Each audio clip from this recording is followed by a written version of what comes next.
Revenge with Karen. The day before they fired me, I was fixing the goddamn coffee machine. Not because it was my job, hell no, but because the new HR girl, who once CC'd her lunch order to the whole company, couldn't figure out how to unclog a K-cup chute. So there I was, in a $12 blazer from Marshall's, with 20 years of operations under my belt, scraping dried Colombian, roast out of a plastic pipe, like some caffeinated plumber. As I'm doing that, Gavin, the new CEO, struts by, Bluetooth headset dangling like he's ordering airstrikes, and mutters, "Can we get facilities to handle that?" I didn't look up. If I had, I might have thrown a coffee pod at his soul patch and walked out right then. But no, I just fixed the damn machine, because that's what I'd always done. Quietly, precisely, without drama. I was Dana before Slack channels and rooftop kombucha. I was Dana when the company was 4 desks in a strip mall next to a laser tag arena. Back then, I ran the office, stocked printer toner, ran payroll, reviewed vendor contracts, and somehow still managed to onboard every single new hire like they were my own goddamn kid heading off to school. And when they offered me stock options back in 2002, I didn't laugh them off like the interns do now. I read the fine print, signed with a cheap ballpoint, stuffed the certificates in a fireproof box next to my expired passport and my ex-husband's dental records. Now here's a quick thing before we keep going. I know 93% of you just listen to these stories and never hit subscribe. That's fine. I get it. We all have commitment issues. But if you do like these kinds of stories, a quick like or a sub really helps the team keep digging up stories like this. Otherwise, I gotta start charging for coffee machine repairs. Anyway, I never sold a single share. Most of the other early folks cashed out during the Series B or when the company moved into its first real office downtown. But I held. I'm not some genius investor, I just forgot they were there. And by the time I remembered, they weren't worth selling. But they also weren't worthless. Not really. Not once you add up the dilution math, board agreements, one little shareholder clause buried in an email from 2006 that most people probably assumed was spam. But I'm getting ahead of myself. For the last few years, things had changed. New leadership came in. People started saying things like move fast and disrupt legacy processes without ever once asking why the processes existed. Gavin was the 3rd CEO in 4 years. Slick hair, slicker shoes, that toxic combo of MBA confidence and zero domain knowledge. He called me Debbie for the first 2 weeks, then Darla. Then he just stopped addressing me altogether unless something was broken. I wasn't surprised when he stopped inviting me to strategy meetings or when he reassigned my team under central ops. I wasn't even surprised when he took credit for a workflow I designed in 2013 that cut vendor processing time by 40%. I was surprised when I opened the company newsletter one Tuesday morning and saw a headline, Strategic Evolution, Preparing for Our Next Chapter.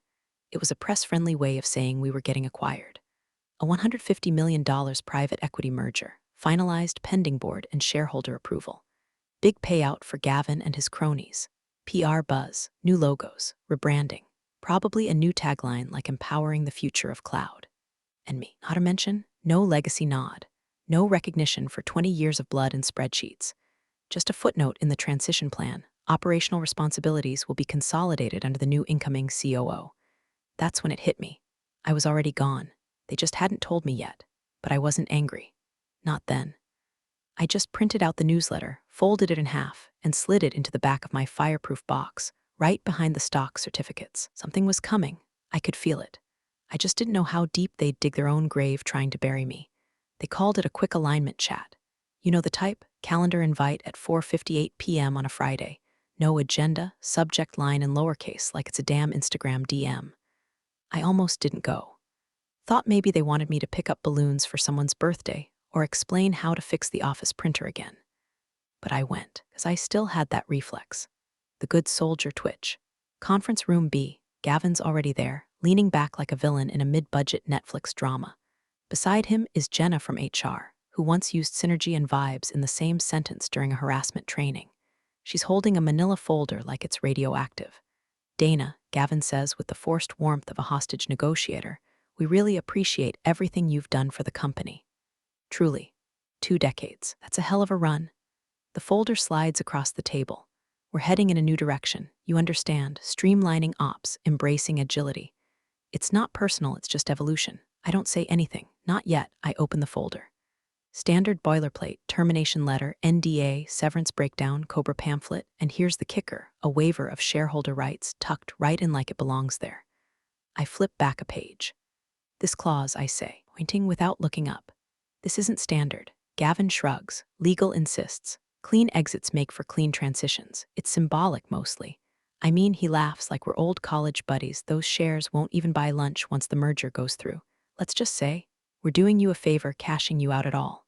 Jenna giggles like someone just complimented her purse. I glance at her, then back at the waiver. I've seen a lot of documents in my time. Contract addendums, vendor red lines, lease terminations. I can tell when someone's trying to bury something in boilerplate. This waiver wasn't casual. It wasn't even about me, really. It was about something they were afraid I still had, something they needed off the board before that merger ink dried. I set the pen down, neatly, deliberately. I'll need time to review, I say. Gavin leans forward, flashing that wolfish, fake compassion look he uses in company all hands. Of course, we just need everything wrapped by Monday. To keep things smooth, he thinks he's being generous. I close the folder and slide it back across the table. He looks surprised, off script, like the teleprompter just cut out mid-speech. I won't be signing anything today, I say, and I'd prefer any further communication go through counsel. Silence, a weird kind of silence. Jenna stops mid-smile. Gavin's eyes flick to her, and to the corner of the room like he's scanning for the next cue card. You're not disputing the terms? I'm not discussing them at all, I reply. I stand. Straighten my blazer. Walk out without looking back. No tears, no dramatic speech. Just exit, stage left. By the time I hit the parking garage, the numbness is gone, replaced with a low hum. Suspicion, maybe. Instinct. Something in that waiver wasn't right. It wasn't just legal paranoia. It was desperation dressed as policy. And desperation leaves a trail. When I get home, I don't go for the wine or the remote. I go to the hall closet, dig past the tax returns and broken umbrella and pull out the old fireproof box. I haven't touched it in years. The clasp still sticks. Inside, paper, real paper, pre-digital, pre-cloud, pre-Google Drive, original option grants, shareholder memos, email printouts, one from 2006 labeled Q2 Board Addendum, Voting Rights Revision. I don't read it yet. Just sit there with it in my lap because something's off. Gavin wanted that signature too much, and I've learned painfully that when a man like Gavin says something is just symbolic, it's never symbolic, it's critical, and I still have the pen. I didn't sleep that night, not from anger, not even from shock. The thing that kept me up was numbers, percentages, voting rights, dilution math. My mind was chewing through years of paperwork like a dog with a bone, slow, focused, unrelenting. By 6:00 a.m., I had a pot of stale coffee, a floor covered in manila folders, and the faint scent of old toner hanging in the air like ghost perfume. I was wearing my ex-husband's flannel shirt and socks that said world's okayest employee, which felt either ironic or prophetic depending on the lighting. I hadn't looked at this stuff in ages. Last time I pulled out my share documents was probably before Obama got elected. But I kept everything. I always have. Because the thing about being underestimated your whole career is you learn to document everything. Paper trails are a quiet woman's armor. The stock certificates were yellowing at the edges, but still legible. 2002, 2004, 2005. Early days. The kind of option grants they don't hand out anymore. Back when no one believed the company would last a year, let alone 2 decades. Then came the memos, board minutes, printouts from email chains. Half of it was jargon, the other half was gold.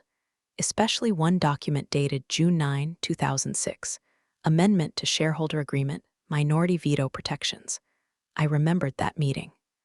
The CFO back then, Dinesh, was worried about hostile takeovers, pushed for a clause that gave early shareholders veto power if their combined voting bloc crossed a certain threshold. Back then, I had maybe 0.5% of the company. A courtesy. A thank you for being the only person who knew how to operate both the fax machine and the CRM. But most of the early crew cashed out over time. Some got bought out during the Series A. Some traded voting rights for liquidity in 2012. Some had clauses expire when they left without cause. And me, I'd never sold, never waived, never transferred, just held quietly for 20 years. I took out a notepad, started doing rough math. My percentage wasn't massive, But once I factored in the dilution of sold shares, the expired proxies, and the fact that I was still technically listed as a Class A legacy holder, I hit the threshold. I qualified, not as a majority, but as a blocker. A firebreak. According to that dusty clause, I had veto power over any material corporate transaction, including merger, acquisition, or liquidation, should my voting percentage, either individually or collectively, exceed the Class A floor established in 2006. I triple-checked. The numbers added up. Barely, but they did. I leaned back, heart suddenly loud in the room. Gavin hadn't just tried to cut costs. He tried to eliminate an obstacle, me. He knew, or someone in legal did, that I was a problem for the merger.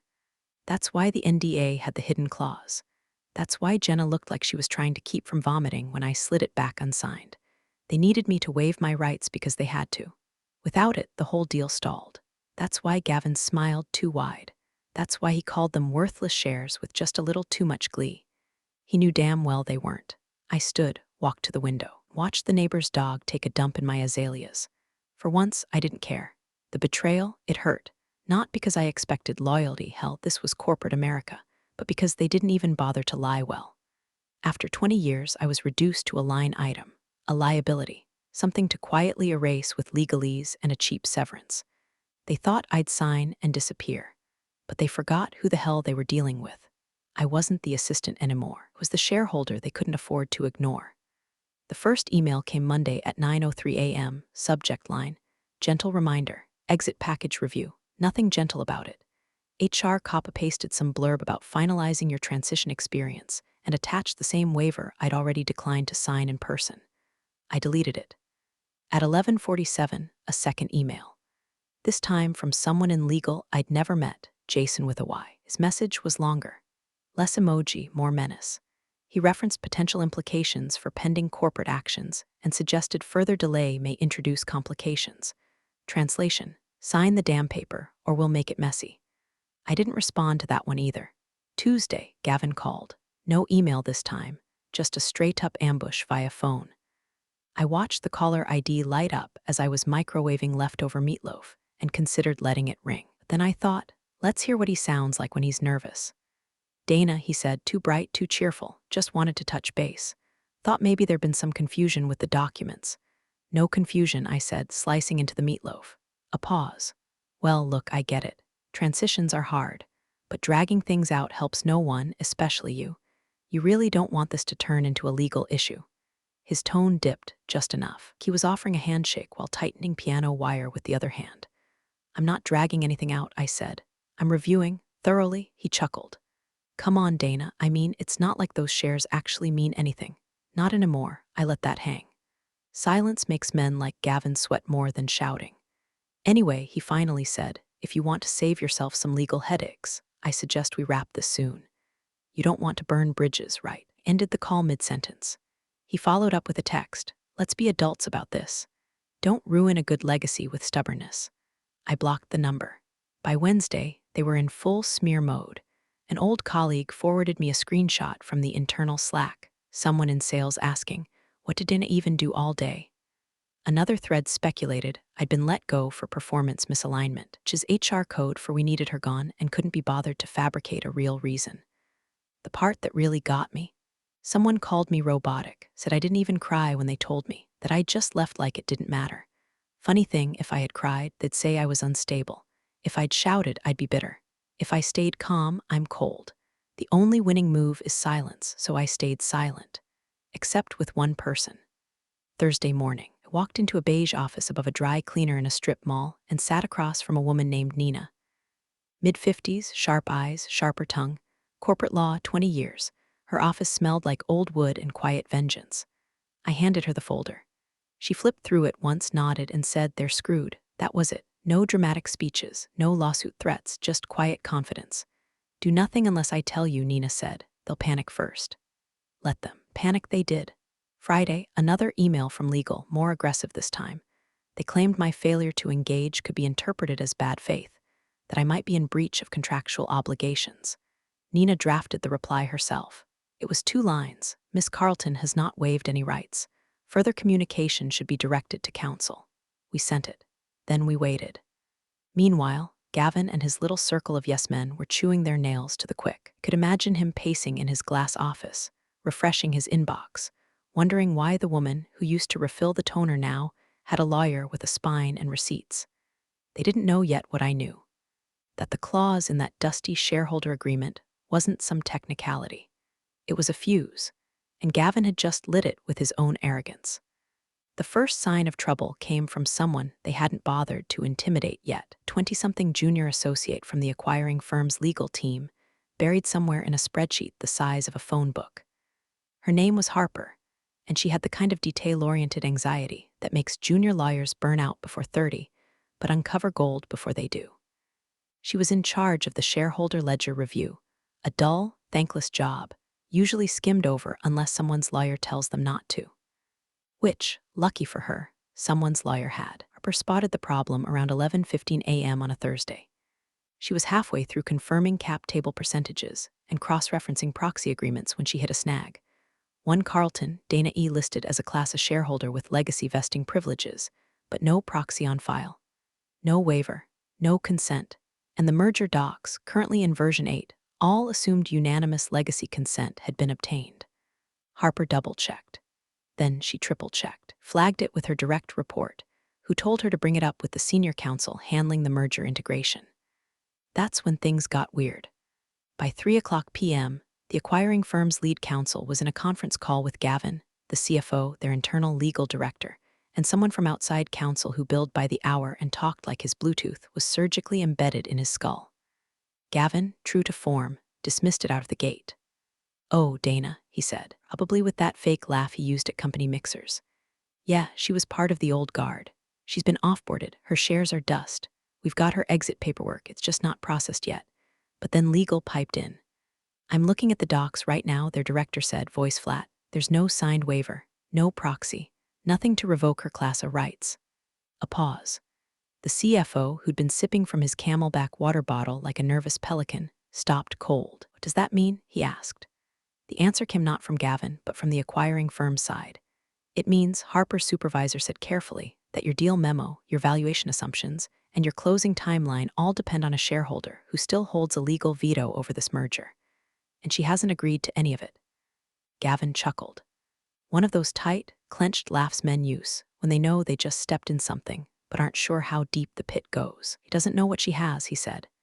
"Maybe," the CFO replied, not sounding convinced. "Even if she does," Gavin continued, "she won't use it. She's not that type. She was quiet, weirdly quiet, probably embarrassed. These people don't have leverage, they just have grievances." But even he didn't believe it, because I had been quiet, too quiet. No threats, no angry emails, no dramatic post on LinkedIn about toxic cultures or my truth. Just silence. Nothing terrifies a man like Gavin more than a woman who doesn't scream, just documents.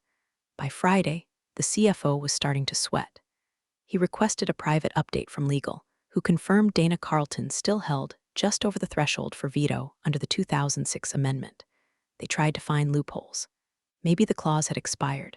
Maybe her shares had been diluted into irrelevance. Maybe they could rush a vote and claim it retroactively. Every option came up dry.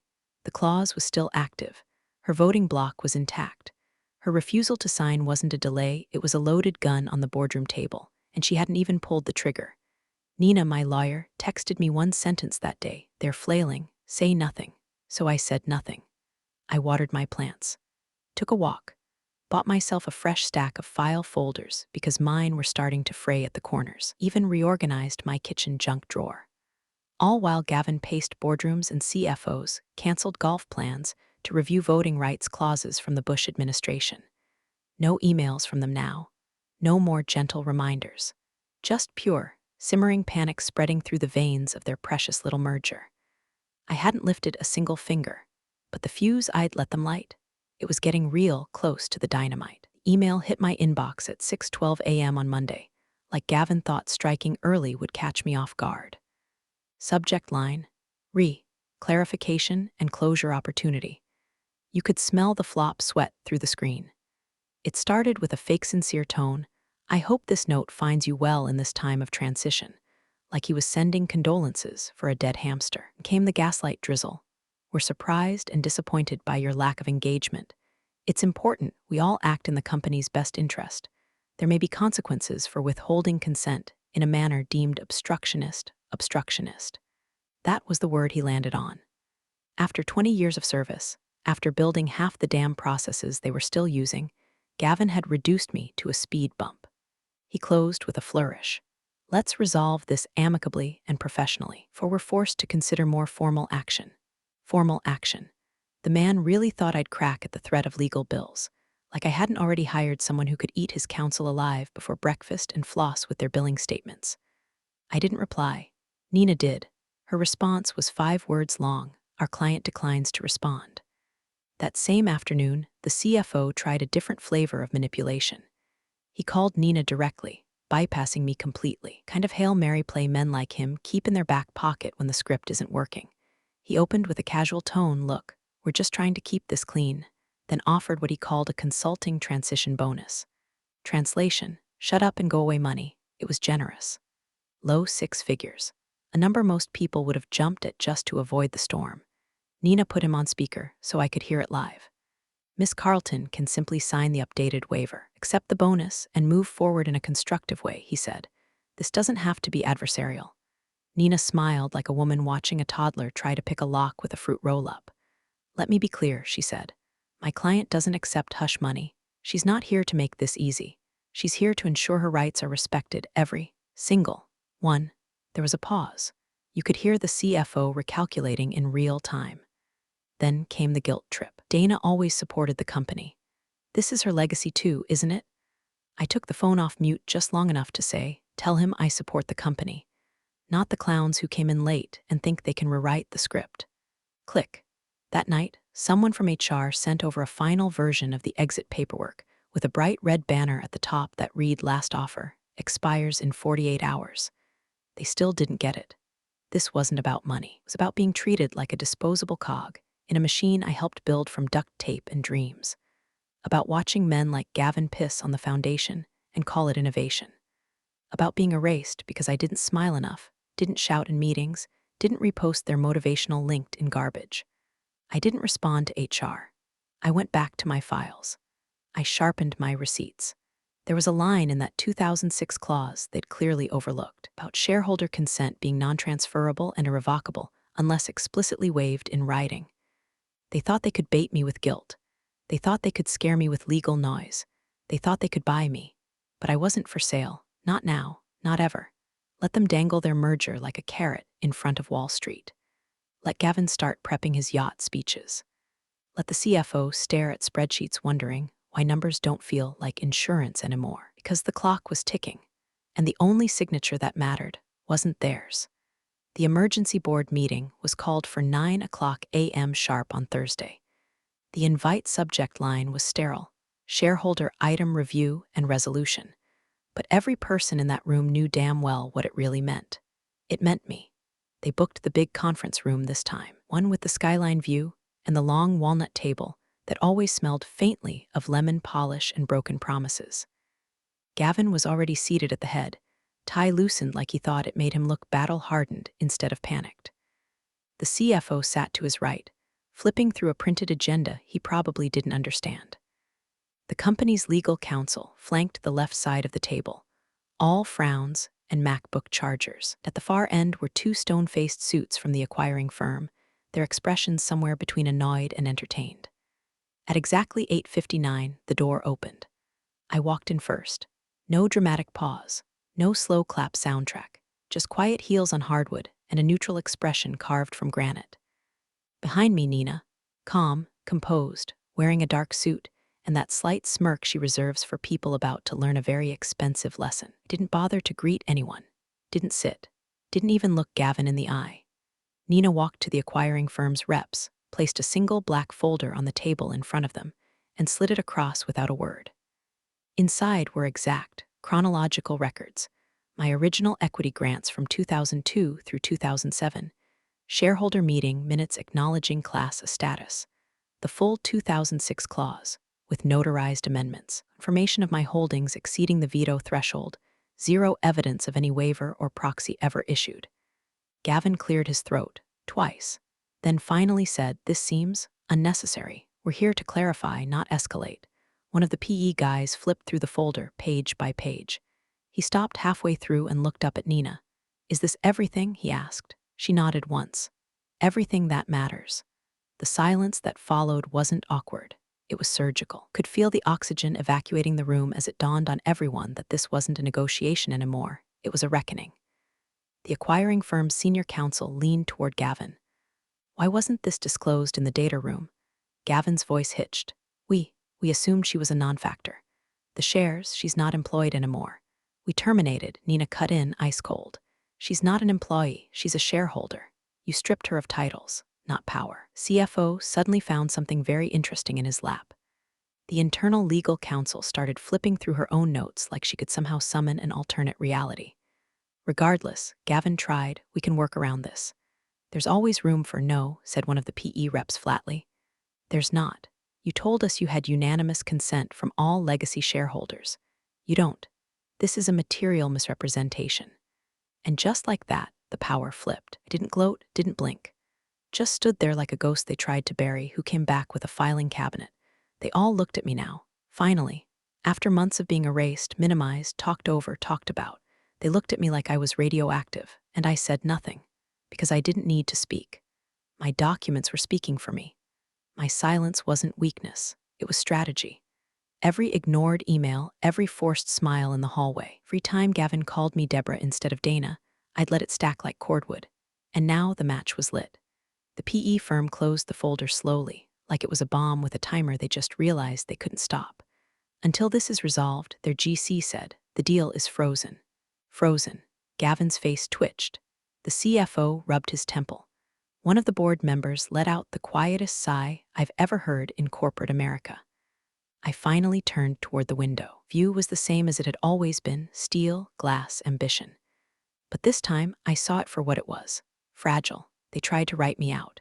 But they forgot something fundamental. You can't delete what you don't control.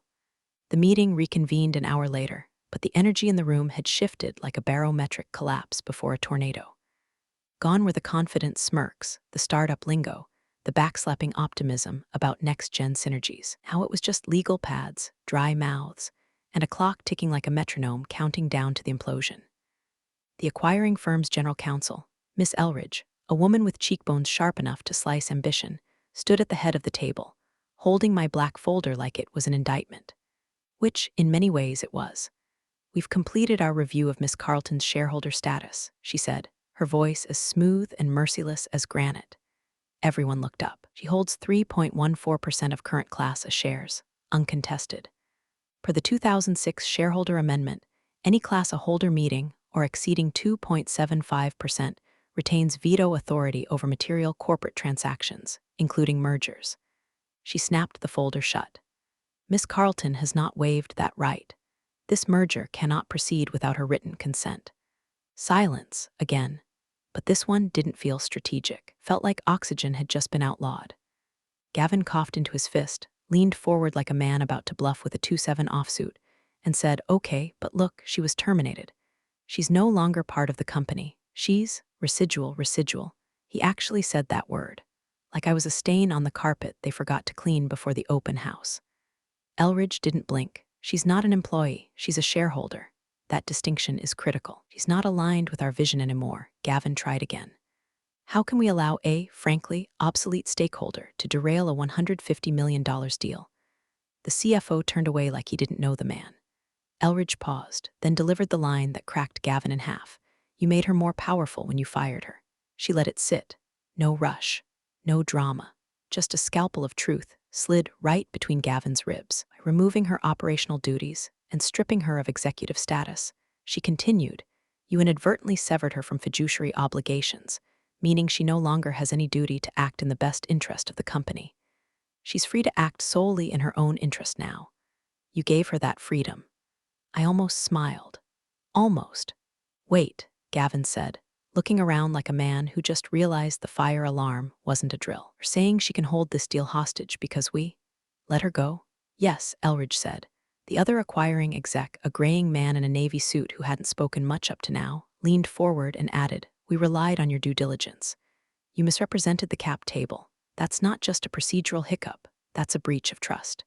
Gavin opened his mouth, but no words came out. For a moment, I thought he might actually cry. Not because of guilt, because of the math, because his 7-figure bonus just evaporated, because the merger that was supposed to make him a tech world demigod now hung on a woman whose name he couldn't even remember correctly last quarter. Dana, he stammered, looking at me for the first time in months. Come on. You don't want to blow the whole thing up. Be reasonable. I met his eyes. Define reasonable, I said, because I remember being pretty reasonable when I asked to attend the last 3 ops meetings, and you said the room was too full. I was reasonable when you reassigned my team to that walking LinkedIn profile in a suit jacket. I was even reasonable when you called me Deborah in front of the board. He flinched. You treated me like I didn't exist, I said. Now I don't. Not in your structure. Not in your hierarchy. But in the cap table, I'm very much alive. Board chair, who up until now had been sitting in statuesque silence, finally spoke. What do you want, Miss Carlton? The question wasn't loaded. It was respectful. I looked down at the stack of papers Nina had placed before me earlier, untouched, unread. The irony wasn't lost on me. They'd built an empire on disruption and speed, but all it took was one forgotten clause, and a woman they deemed invisible to bring it all to a halt. I didn't need revenge. I had leverage. They gave it to me when they assumed silence meant surrender. They gave it to me when they thought terminated meant defanged. And they gave it to me when they let a man like Gavin steer the ship straight into an iceberg of his own ego. The bomb hadn't just dropped. It had been ticking for months, and now it was time to negotiate terms. I didn't say anything right away. When the board chair asked what I wanted, half the room leaned forward like it was a trick question. Like I was going to demand something absurd, vindictive, theatrical. Maybe Gavin imagined I'd demand his parking spot or insist on being named chair emeritus of Post-it notes. But I wasn't there to humiliate anyone. I was there to correct the record, with a scalpel, not a sledgehammer. Nina slid a single-page memo across the table. My terms, written plainly. No fluff, no legal poetry. First, a revised payout structure allocating a separate tranche for legacy shareholders, those who built the foundation, held their equity through the volatile years, and didn't sell out for lattes and ping-pong tables. It wasn't just for me. A few others still had scraps of skin in the game. If this company was going to be reborn under private equity, it would damn well do so without erasing its bones. Second, the immediate cancellation of Gavin's golden parachute. No bonuses, no exit package, no post-merger consulting retainer. He could walk out with his standing desk and inspirational quote mug, and that's it.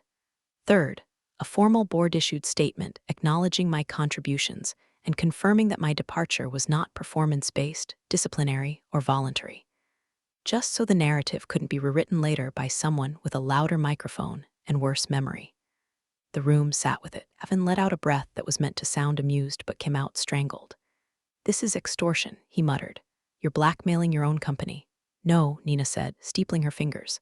She's negotiating as a shareholder. You made that distinction yourself, remember? Gavin's face turned the color of printer jam. Absolutely not, he snapped. You're asking me to throw myself under the bus. No one asked you to stand in the road, I said. The board chair scanned the memo, slid it toward the acquiring firm's reps. The older one read it, then turned to his colleague and said, This is doable. Gavin exploded. You can't just cave to this. She's hijacking the deal. She's protecting her stake, the CFO said, eyes still on the memo. You should have done your homework. Gavin stood, palms on the table. You all realize what precedent this sets. We're letting a former operations director rewrite the terms of a $150 million transaction. CFO leaned back in his chair, looked at Gavin like he'd just asked where the sun goes at night, and said, It's this or nothing. You could hear the hinge on Gavin's ego crack right then. He stared at me like I was a ghost. No, not a ghost, a glitch. A flaw in the plan that refused to be debugged. I didn't smile, didn't twitch. Just stared back with that same quiet neutrality I'd worn through every office birthday party, every team-building exercise, every casual feedback session where he'd tried to replace process with pep talks. The acquiring firm's GC tapped her pen. We'll move forward with these revisions, she said. And just like that, it was over. Nina handed me a fresh copy of the merger approval form, now with the legacy compensation clause inserted, Gavin's bonus redacted, and the official board addendum clearing my record. I signed it. One clean signature. Then I stood, collected my folder, adjusted my jacket. Before I left, I looked Gavin in the eye and said softly, "Good luck cashing your bonus, Gavin." The color drained from his face, and I walked out, no fanfare, no applause, no smug nods. I didn't need validation. I had my terms. I had my dignity. And I had the one thing none of them could ever take back, proof that I was never just an employee. I was the fireproof safe they built the company on and then forgot existed. Until I opened it. Big thanks, you legends of the old office days. Subscribe to keep the switch-flicking chaos alive. Your ex-boss is shaking in their loafers.